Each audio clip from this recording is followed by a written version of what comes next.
So hello, everybody. Thank you very much for joining our webinar this morning. We hope that you can hear us and see us well.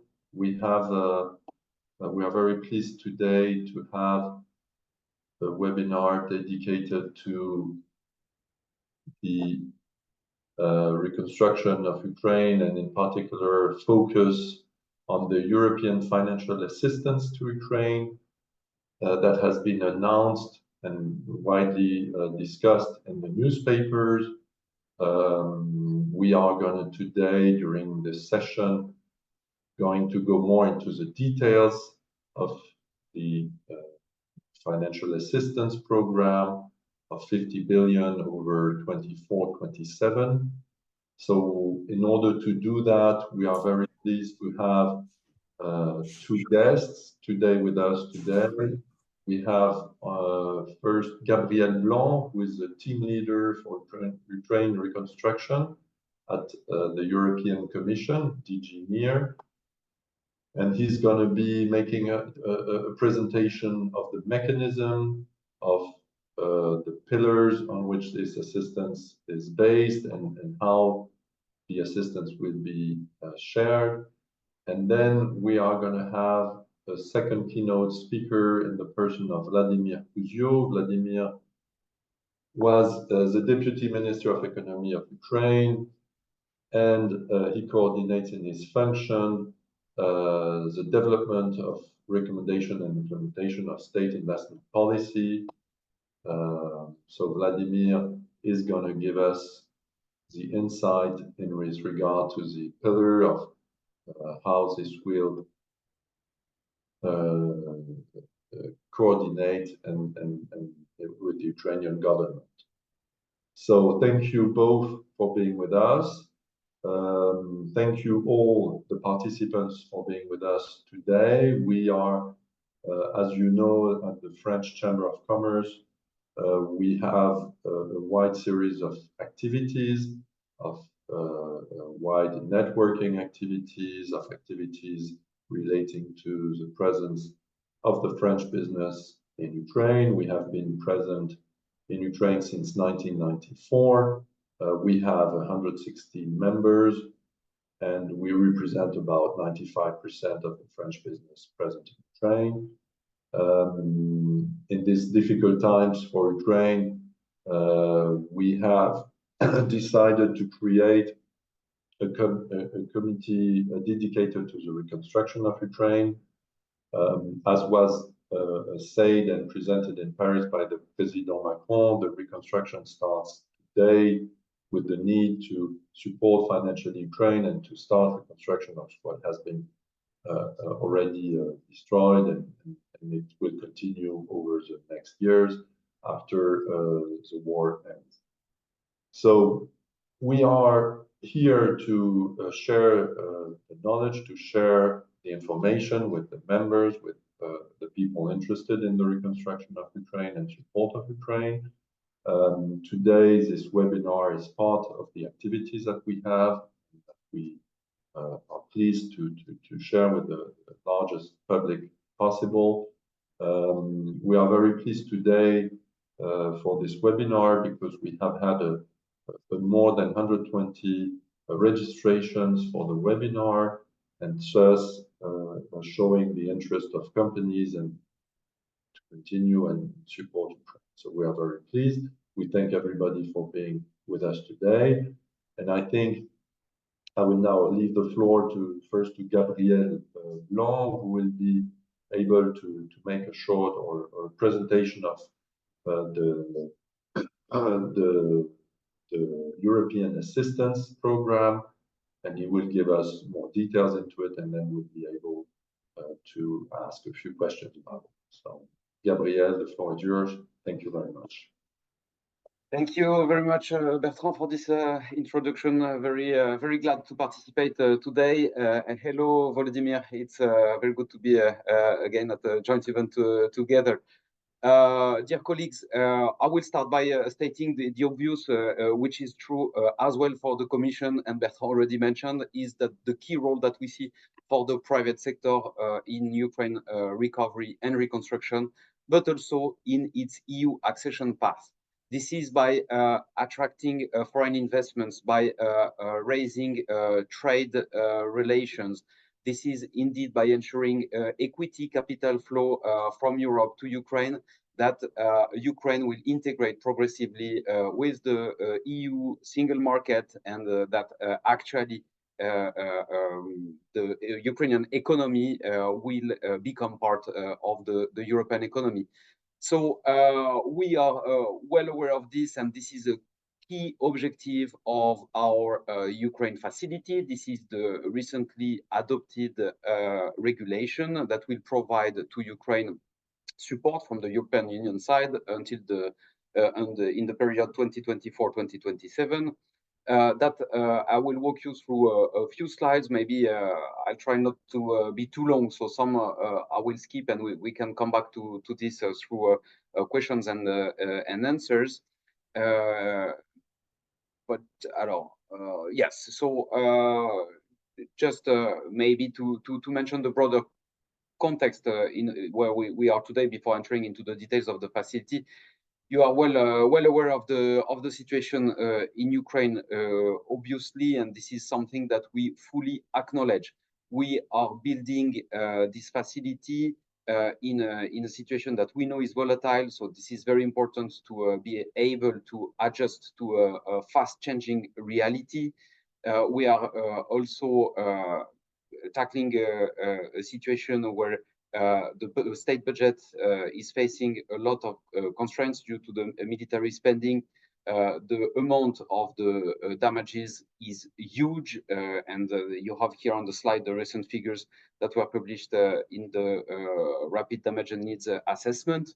And also a situation where progressively the donor community and main partners of Ukraine have grouped within the what is called the multi-agency donor coordination platform, which gathers the main partners of Ukraine and institutional financing institutions. And actually, there will be the steering committee of this platform this week in Kiev. So this is just to explain the general context. So based on this context, we came up with this Ukraine facility, which is structured around three pillars. The first pillar, that's the money that we will channel directly from the EU budget to the state budget of Ukraine. It is based on a plan that has been published recently. And this plan highlights the reforms that the government of Ukraine intends to do in the next 4 years. And these are reforms that are related to very different sectors, but they have in common the fact that they can deliver quickly, they are growth enabling, and they make sense even in today's context in Ukraine. They are obviously in line with the EU accession path of Ukraine, and so I invite you to the Ukraine government put together a very nice website with the plan, and I invite you to consult it. It provides some very good insights on actually the sequence of reforms that the government of Ukraine wants to do. Based on these reforms, they will serve as milestones that will be, and on each of these milestones,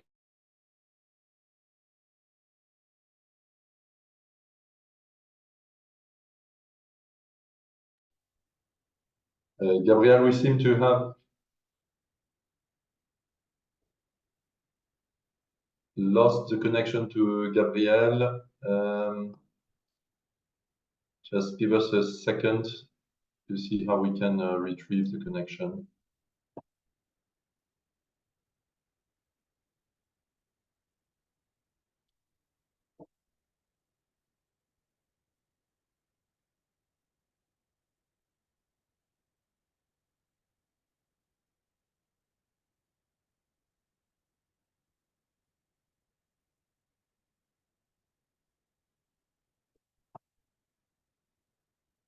So I guess give us a few seconds. I guess Gabriel is gonna try to reconnect. We are sorry for that. Let's see.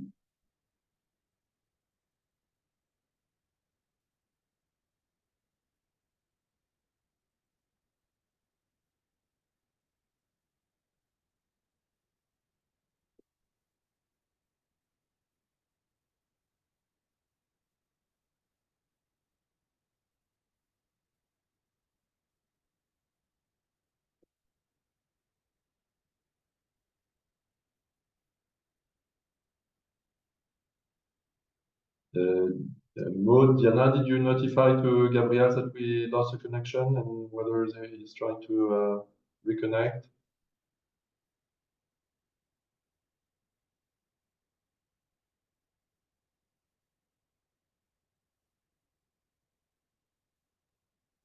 Not at this stage.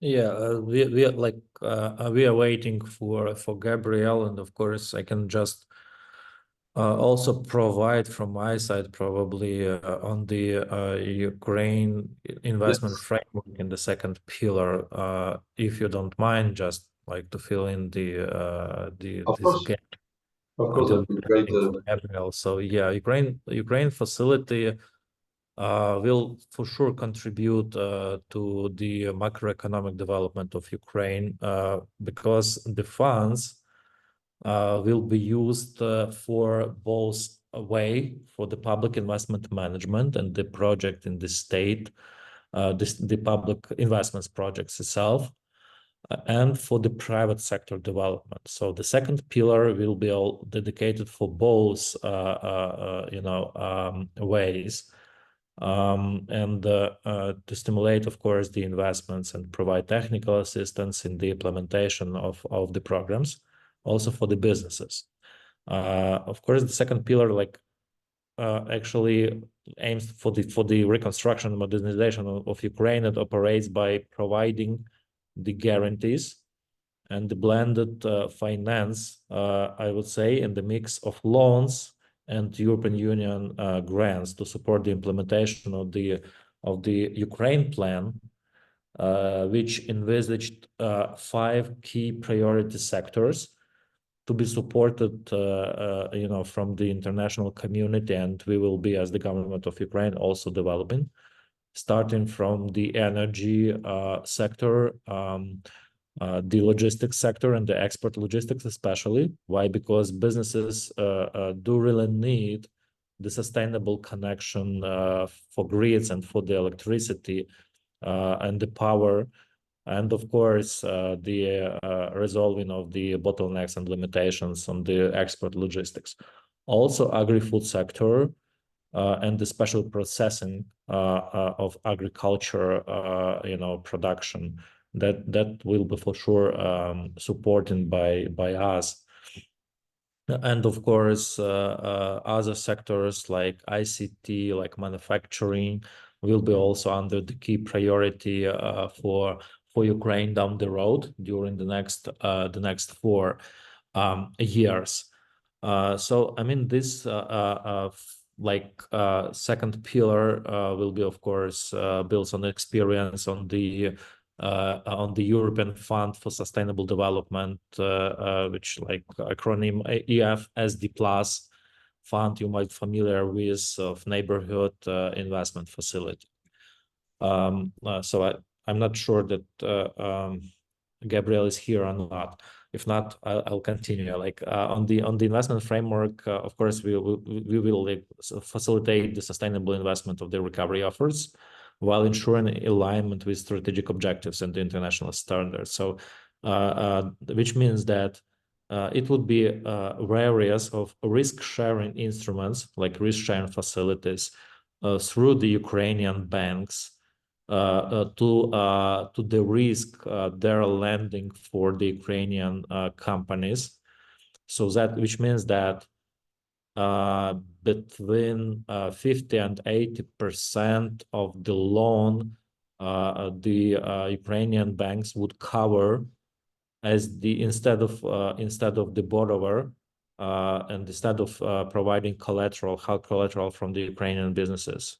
So the guarantee would be dedicated actually for those clients who gonna have the lending, I mean the borrowing funds from the Ukrainian banks. But that's not only the instrument will be available for the Ukrainian businesses. Of course, the project finance and the corporate finance also will be dedicated. But it is important to emphasize that all the transactions within the second pillar will be provided through the international financial institutions and through the bilateral financial institutions, starting from EBRD, EIB, KfW, then IFC and others, so-called pillar-assessed institutions that can get the risking from the European Commission in that sense. Like French AFD and Proparco also will be available, like able to use the guarantee, and then once they step into Ukraine with the projects both on the public investment side and the private sector, that also will be able to support the French businesses in Ukraine as well, on top of the multilateral banks. So that's like on the instrument. So you can have the risk in the Ukrainian banks funding in the local currency. That's first. You can have and not using like your collateral, right? So instead of that, you will be using the guarantee provided by the IFI to the bank, and then you can have direct loans and the project finance. I mean, and some IFIs also and DFIs are keen on using actually direct cooperation, and I'm just encourage you also to raise the issue if you have the investment projects, but you still like not so bankable for the Ukrainian banks. You can apply for the IFIs and DFIs with this question and with this like proposal, so that they can combine the projects and get in to the commission with this such of the proposal. For time being, Vladimir, thank you very much. I guess just to keep the order, Gabriel just joined back, so maybe Gabriel will come. I guess there will be a lot of questions on Vladimir, on how companies can benefit or participate for if it's foreign or Ukrainian companies in the program.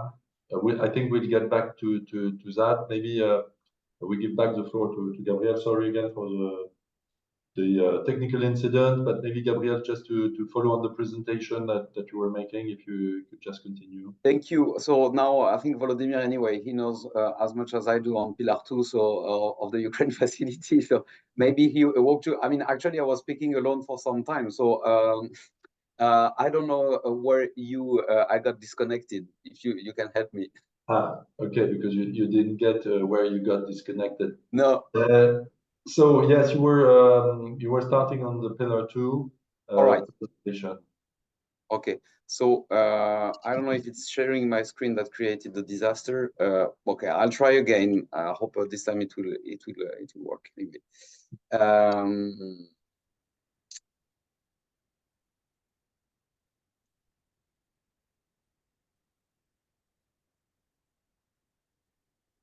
So can you see the slide? Yes. Yes. We are now at budget of Ukraine. Yes, so exactly. So indeed, I just wanted to show the split of the money by the different pillars that are introduced. And so indeed, the most important pillar, and that's the pillar that will attract the loans under the facility, this is the support to the state budget. Out of the second pillar, this is close to 7 billion euros, and I will explain how it is broken down. And for the third pillar, it's 4.76 billion. The third pillar will cover, I don't know if you followed this or if I got disconnected already, it will cover technical assistance that we are provided to support reforms or support to civil society. but also interest rates. So the loans under Pillar 1 comes interest-free to Ukraine.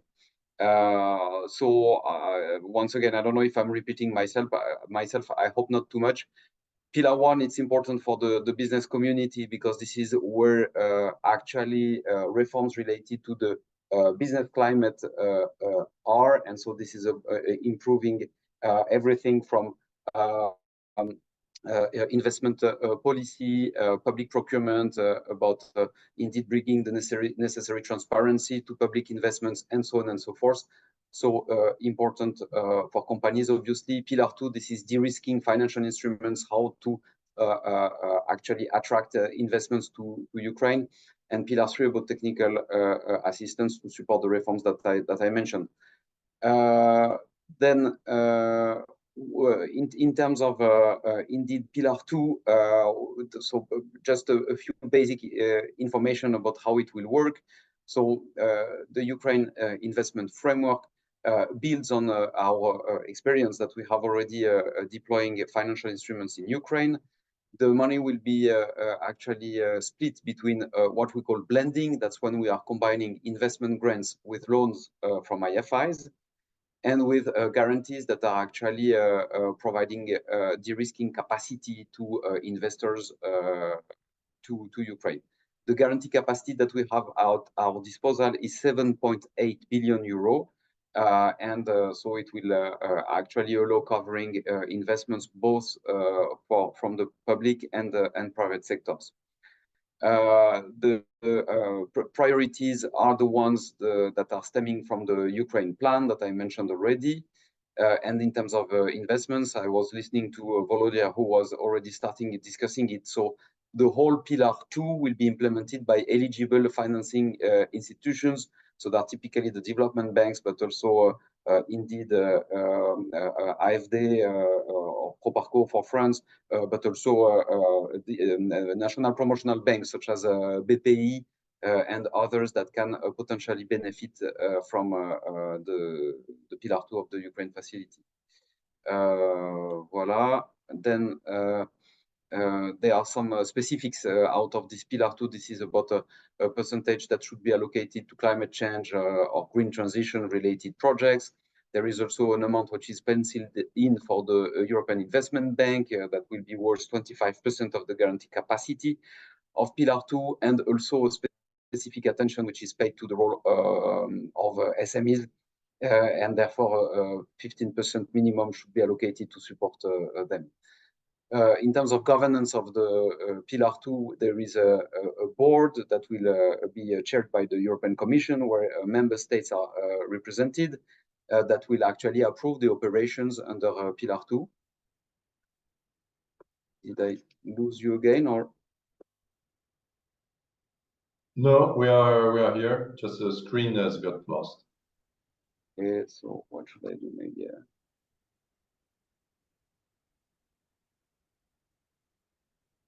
Okay, so I'll continue. I hope you can still see the slides. No, so far we can't.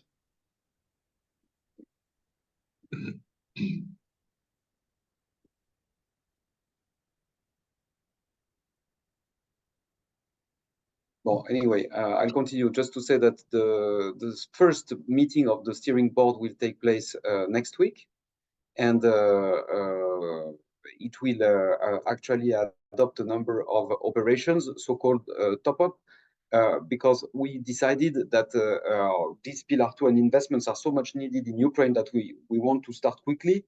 And the Ukraine facility as a whole came into force only on the 1st of March, and we are already adopting a first way of operations that we consider together with our partner from the Ministry of Economy. Volodymyr has been involved in this as well, that they are needed now and that they can deliver now results. So that will be one of the main objectives of this first steering board meeting that will take place next week. Then I just wanted to take this opportunity of mentioning next week's steering board meeting to say that on the day after the steering board meeting, we will organize for the first time a Ukraine Future Summit in Brussels, gathering more than 400 people from private sector, from the European Commission, from the Ukrainian authorities, actually to speak about private sector engagement and the role of the private sector in the reconstruction of the country. Maybe I'll stop here because I cannot share my slide anymore in any case, and I fear that I will just lose the connection. So back to you, Bertrand. Sure. So thank you very much for the presentation. Volodymyr, I guess you can continue and elaborate on what you already told us. What is interesting is that to note is that the Cabinet of Ministers approves a plan for the Ukraine facility on 18th of March 2024. So that's a very decision which is very recent. So it's really its time now, and of course the investors and companies already present in Ukraine are of course interested to understand how they can be stakeholders to the project, how can they participate as foreign investors, even if they have a presence in Ukraine.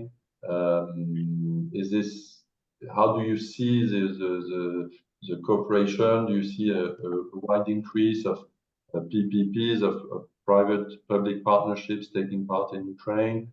Or maybe what is your take and your analysis on that point?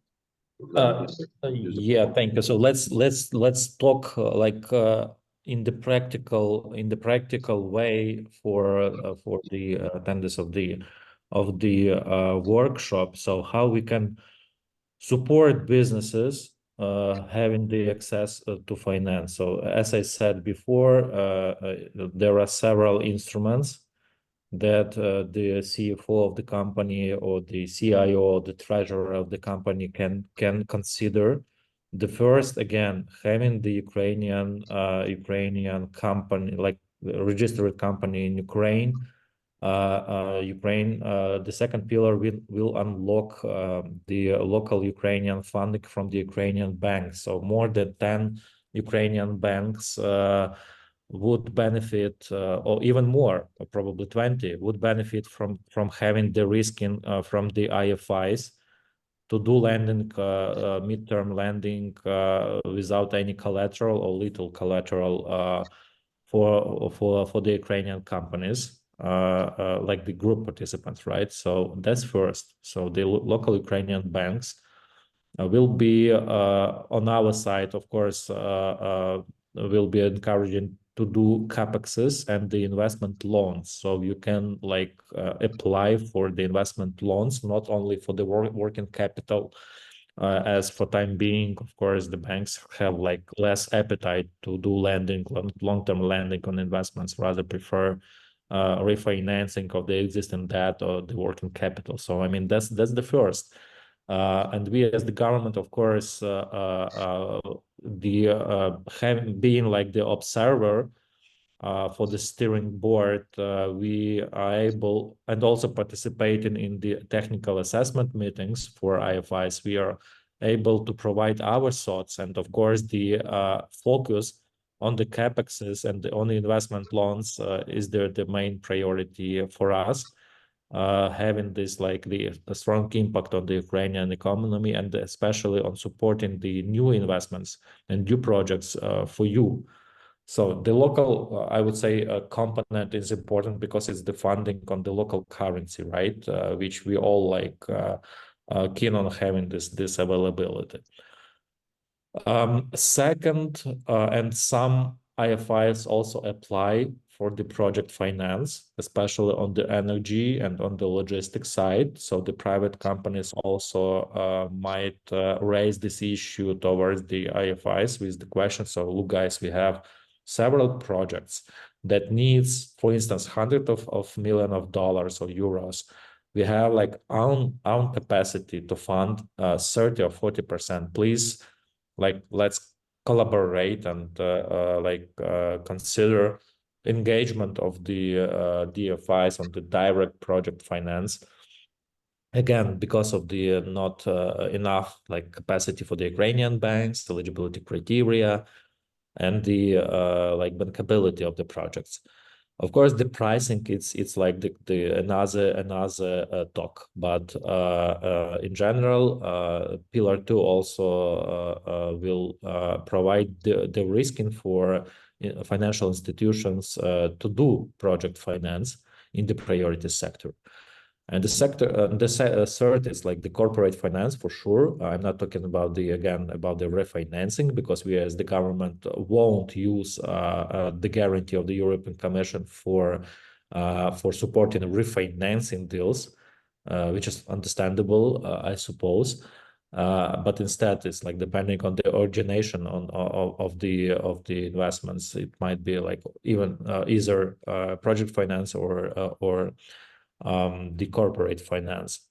So in total, like 50% of guarantees, up to like at least 50% of guarantees, which like more than 1 billion euros dedicated to the SME sector, through especially the Ukrainian banks. 20% of the guarantees aiming to have the green projects and the green transition and the clean energy. So actually, that's also the reason why we have the critical raw materials as the priority sector in the Ukraine plan, right? Because we also would like to attract the funding for full processing of the critical raw materials like lithium, titanium, and others, and bring the value for the Ukrainian economy by having the production facilities for the lithium batteries in Ukraine, or the parts, the spare parts of the electric vehicles components as well. And of course, the 20% of the second pillar will be dedicated to the European Investment Bank as the bank of the European Union. So we're going to have their most focus on the public investment management and the public sector, like the social housing projects, the infrastructure, capital-intensive projects, and so on. So that's how it would work.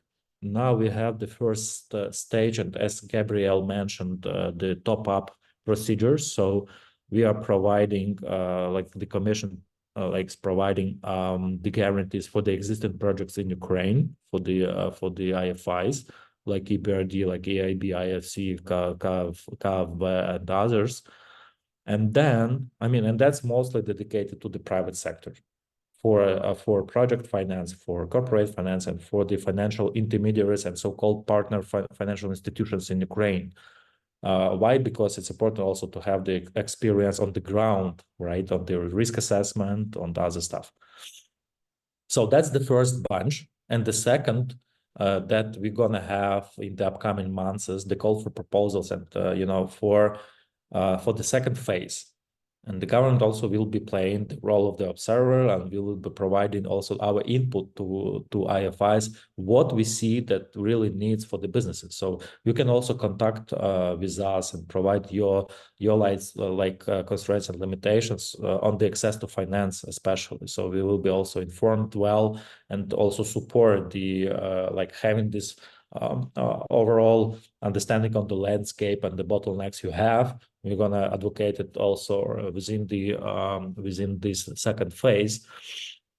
On the governance side, how it would work. The public investment projects and probably some of PPPs also will be available there, because we would like to engage the private investors into the projects. But under the public investment management, we're going to prioritize, as the government of Ukraine, the projects in the at the government side and the public side, and we will be providing these priorities bunch of projects, for further review and looking for the implementing partners through the IFIs. That's on the public investment. But on the private investment in the private sector, that's completely another approach and the way forward. So the IFIs will be first collecting the projects from the businesses, and then having this bunch of the projects, they will be applying for the European Commission to review it and to looking for this stuff kind of support. and especially, you know, having the leverage effect, which is for the private sector, the multiplier effect of the economy is a bit higher. So we're gonna have like 3 to 4 times mobilizing capital, having the risk and the guarantees from the European Commission there. We expect also to have like lots of support, multi-billion support in terms of the access to finance. On top of that, so you can apply and you can raise all the financing needs you are facing with actually with the IFIs and DFIs, and they will apply to the European Commission for having this type of support. On top of that, so gonna also have the grant component and technical assistance component, and we as the government, of course, keen on having support to the businesses and private sector players, both like existing and newcomers, to support the like arrangement of the pre-feasibility or feasibility studies of the projects.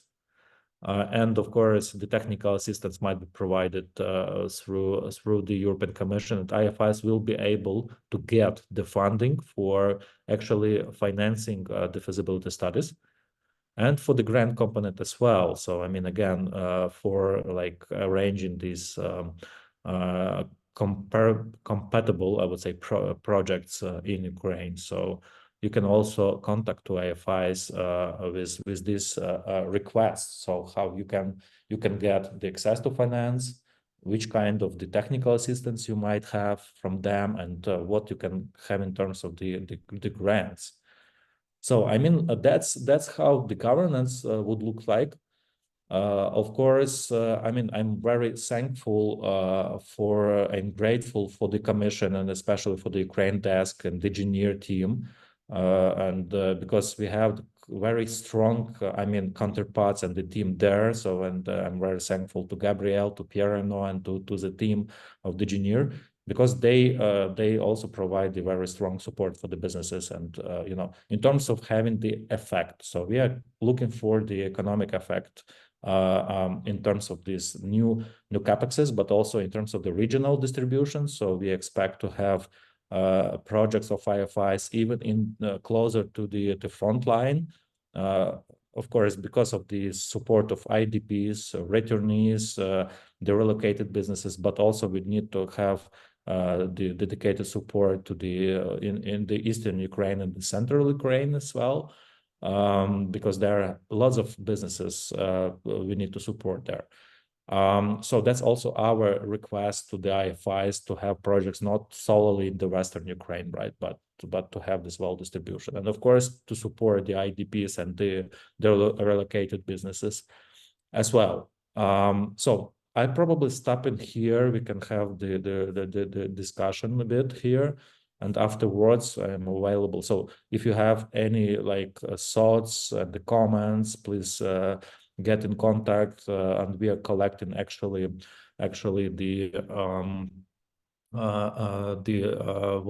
what you are facing with, right? What you need to support, kind of support from our side as the government of Ukraine. We have the initiative Ukraine Business Compact, and within this initiative, we actually providing also the workshops dedicated to each sector, and collecting the questions for investments to Ukraine. So we had several weeks back the kickoff meeting, and we collected more than 50 questions, dedicated questions. So we are now finalizing the answers, and we will share. And of course, we are now collecting the investment projects to the conference in Berlin, the Ukraine Recovery Conference. So, and we are keen on having this investment guide, which will of course distribute to everyone, but I'm like encourage you also to share with us the potential investment project. We will be included into the investment guide presented during the Ukraine Recovery Conference in June. And of course, it will be the good opportunity also to raise the issues with the IFIs and DFIs, because we expect to have more than 40 representatives during the conference in Berlin, both of the existing IFIs, but also the newcomers that, for instance, the British international investments also might participate. Proparco and AFD also will be there, and we expect to to have in 2024 deep engagement of the French development banks as well. So that's I'll stop it here. Thank you so much. Yeah. Thank you, Vladimir. Yes, it's interesting indeed. We hear we do hear about the enhanced presence in Ukraine of activities of Proparco and AFD we'll come back to that. Maybe Gabriel on the implementation of the plan for 24-27. What are the coming next steps? What are the most urgent steps that are going to be taken, and where is the action going to be concentrated in the next months, maybe, so that we can have a flavor of what's coming? Thank you, Bertrand, and sorry for the technical hiccups, and thanks a lot, Volodymyr, to explain in such great details how the Ukraine investment framework, the pillar 2 of the facility, will deliver. So thanks, Bertrand, for the question, because actually we wanted to move fast, and as I mentioned on the 1st of March, the facility came into force. And we already paid in 4.5 billion euros in the state budget already in March, and 1.5 are expected to be paid in April. So that's 6 billion euros of so-called bridge financing. This is extremely important to ensure macro-financial stability of the country. We know as I mentioned, the challenges faced by the state budget. And so we want to be actually fully mobilized to contribute to ensuring this macro-financial stability. So this will continue through regular payments. So these two first payments are not related to the plan. As you mentioned, the plan has just been submitted by the Ukrainian authorities to the EU. Now we have to assess it and to have together with our member states to come up with a position on this plan. And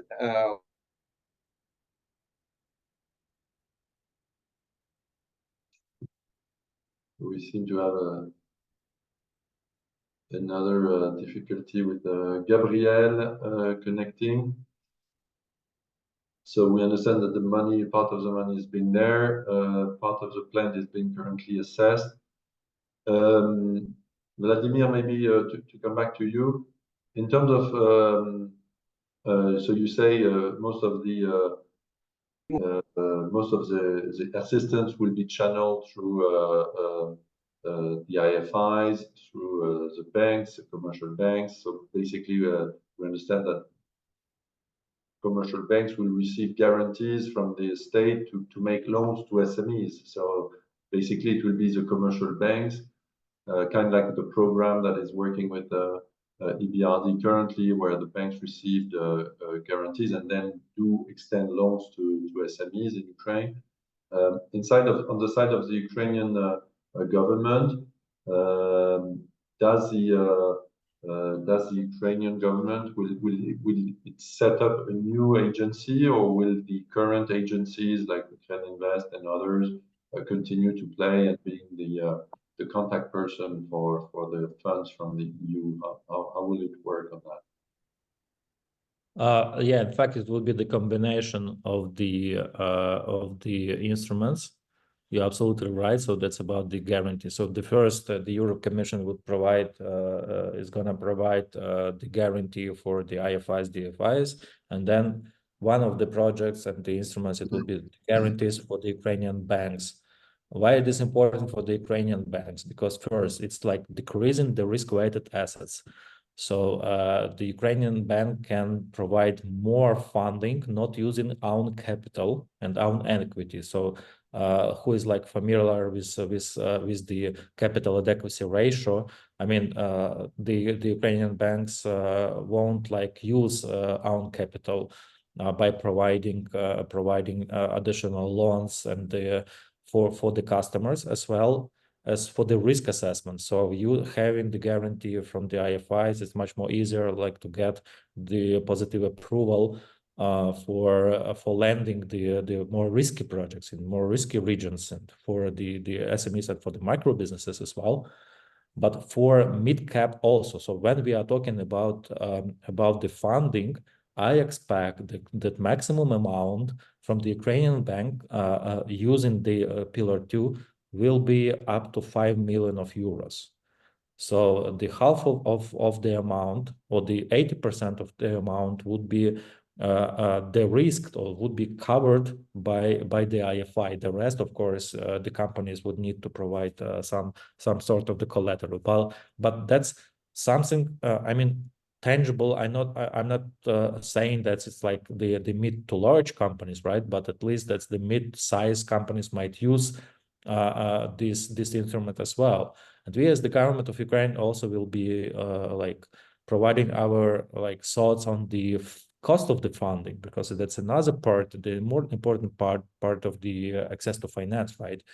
So in terms of that, of course, the Ukrainian banks can use guarantees and can provide a bit cheaper funding. I mean, say comparing to the purely commercial stuff, because of not having this step in assessing the collateral, the liquidity of the collateral, and so on. So they just will use the guarantee. So that's an important advantage, I would say, for the Ukrainian banks.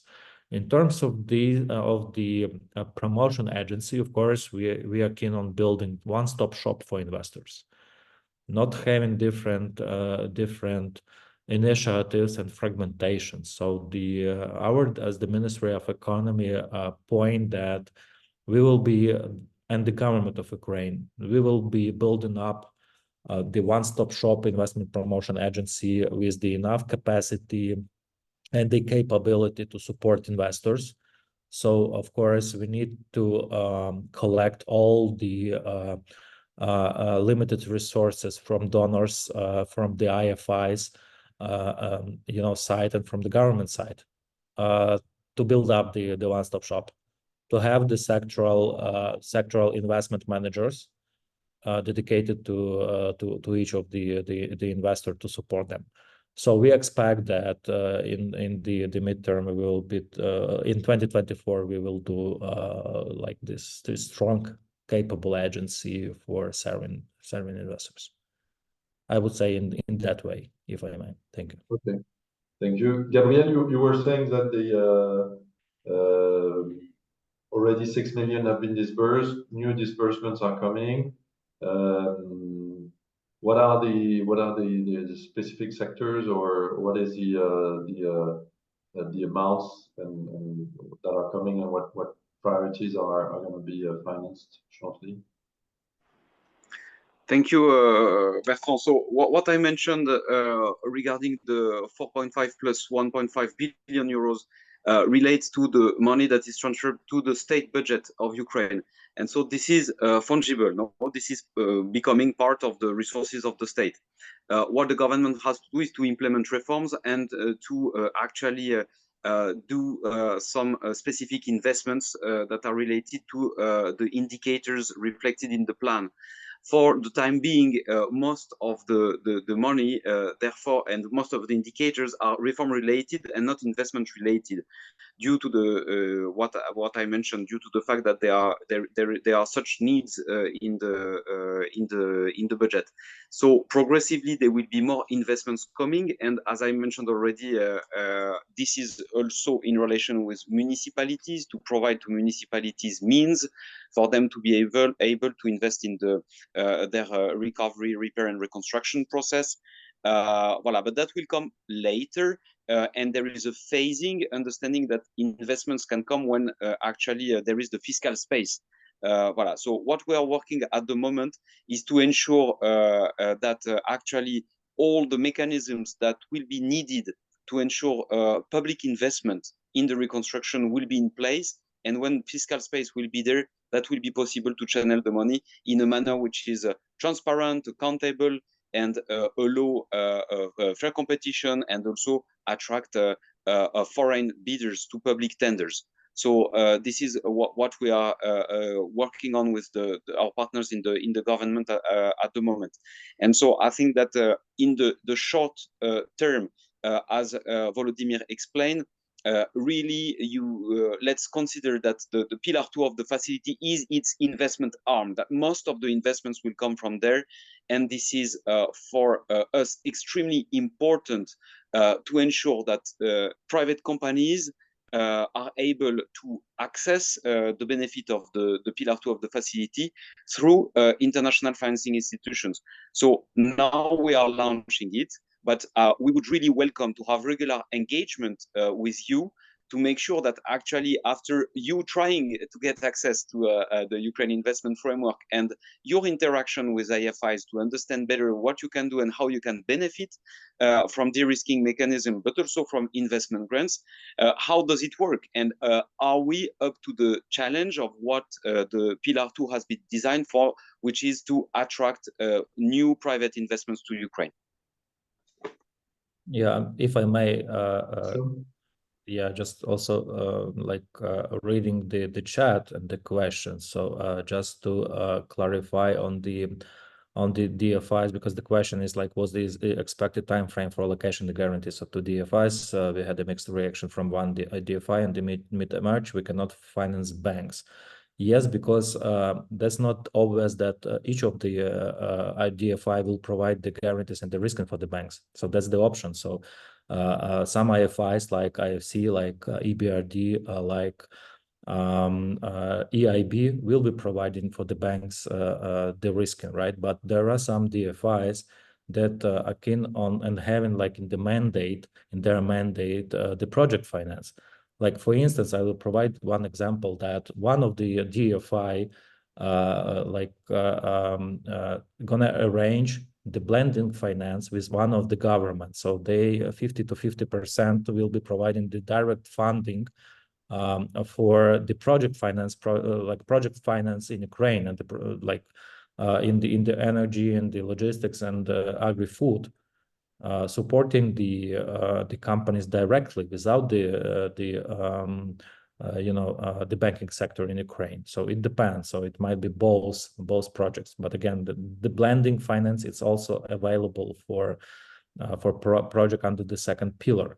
On the one-stop shop, of course, we need the regional level, and because more and more potential investors are like contacting at the regional level where exactly they're gonna operate. So it's not enough to have the frontiering agency like on the national level, but of course to build up this capacity for each region. And also that's the reason why we are calling like support for the international financial institutions and donors and the development agencies, and probably also Ukraine facility will help us with this, how to build the one-stop shop for and the strong investment promotion agency at the regional level as well. So that's also important clarification on our side. Okay, thank you. Maybe one question to Gabriel. We see that important part of the EU finance package is made out of loans to Ukraine. Are they? What are the conditions of these loans? Are there particular moratorium or interest or financial conditions advantageous, or why is this a large part of it from loans? Thank you, Bertrand. So this is indeed extremely concessional loans. The 33 billion euro of the facility are provided free of interest rates. The Commission, the European Union will actually compensate the interest rates, and we are raising money on the market. This is the Commission raising money, and then on lending to Ukraine. So we are speaking about most possible concessional terms with a 10-year grace period and a couple of decades for reimbursement, and indeed free of interest. So that's to reply to your question. Okay. Okay. From the audience, do we have a few questions? We were answering to the questions in the chat, but if anybody has some questions. Yeah. Maybe on Philippe's question, and hello, Philippe, nice to be in touch again with you. What I think is important to mention, and that's what Volodymyr said as well, is that we have a lot of what we call intermediated products, meaning that we are working with an IFI to provide credit lines or guarantees to local banks that are then on lending to SMEs. So basically, and maybe that's more also a question of visibility of the EU support, but we are reaching tens of thousands of SMEs through these intermediated programs. And the lack of collaterals or the reduction because of a real estate price and so on and so forth are often compensated by the fact that at a point, loans by local Ukrainian banks are covered by a guarantee mechanism in the form of a first loss piece that is coming from the EU budget. Okay.